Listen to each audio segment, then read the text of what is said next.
I'm here with Sarah Bennett and Fadi El-Jardali. What does a resilient and responsive healthcare system mean to both of you?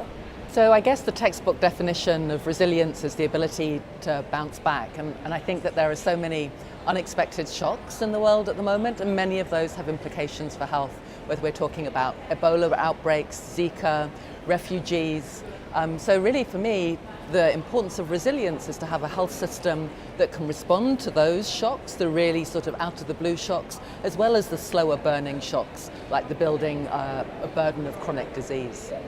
Building that, it's really the ability and the capacity of the different stakeholders in a given system, the actors, the institutions, people, citizens, to be prepared, to understand the risks that are inherent in their system, that to be prepared and to react and to respond to any shocks or a crisis that happen in a given context, but more importantly as well, is to ensure that the core functions of health systems still operates under the shock or the crisis, but more importantly also to have a learning system in a given country to ensure that the shocks and crises are being used as an opportunity for improvement and how they can better redesign health system arrangement to better respond to future crises. And obviously there's room for improvement in health systems. What action do you think can be taken to make systems more resilient and more responsive? Certainly health systems should be much more vigilant and aware about the inherent risk and the gaps and the dysfunctions that exist in a given health system. They should make sure that there is a proactive measures that are being taken to minimize those risks. That's why leadership and stewardship is extremely important in any given health system. But also having solid information system that can provide stakeholders and policymakers with real-time evidence at the time of crisis and shocks is extremely important. At the same time, having a competent, capable health workforce that actually can respond and adapt to the crisis or any disasters that could happen, but also making sure that different actors, private sector, public sector, NGO, humanitarian agencies, all work together in a coordinated way to better respond to the crisis. And then I think just one other thing to highlight is that so much of the investment in global health up until now has really been focused around specific diseases or problems around HIV/AIDS or around malaria. And there's sometimes challenges at being able to get these different sort of disease silos to work well together in a effective fashion. I think addressing that as a problem is something that people concerned about health systems are really seeking to do.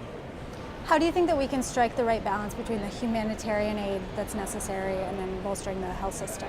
One of the things that we've learned in the case of in the Lebanon, particularly in the Middle East region, but Lebanon was very much heavily,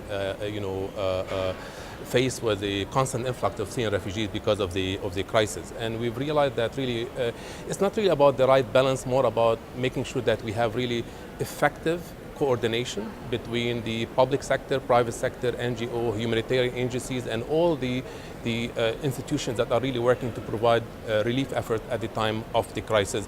One of the things that we've learned in Lebanon that in fact primary care could be strengthening primary care at the time of crisis is extremely important because they could be the first defense layer in order to better respond to urgent needs and making sure that people are having access to basic health needs. So this was one of the actually successes we had in reacting to shocks, where the primary care played an important role in minimizing or addressing issues related, or minimizing outbreak, improving access and quality of services. So effective coordination between different agencies, different groups, public, private, NGO, humanitarian agencies is extremely important. That's why the stewardship of the government at the time of the crisis is critical. What role do you think that health policy and systems research in particular have to play in helping to build this resilient and responsive health system?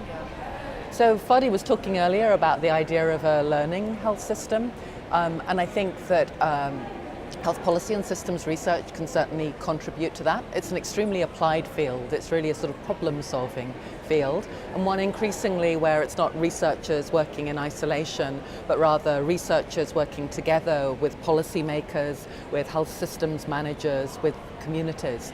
So I think in an ideal world, you have connections between those groups. They're identifying problems in the health system, and the researchers are guiding processes, systematic processes, to investigate and to address those problems.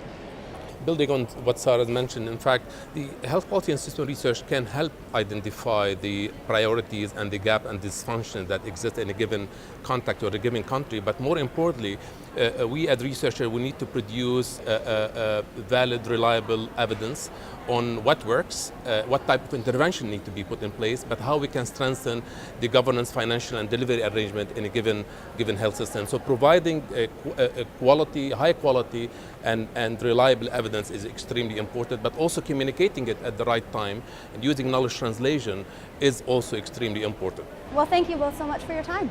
Thank you.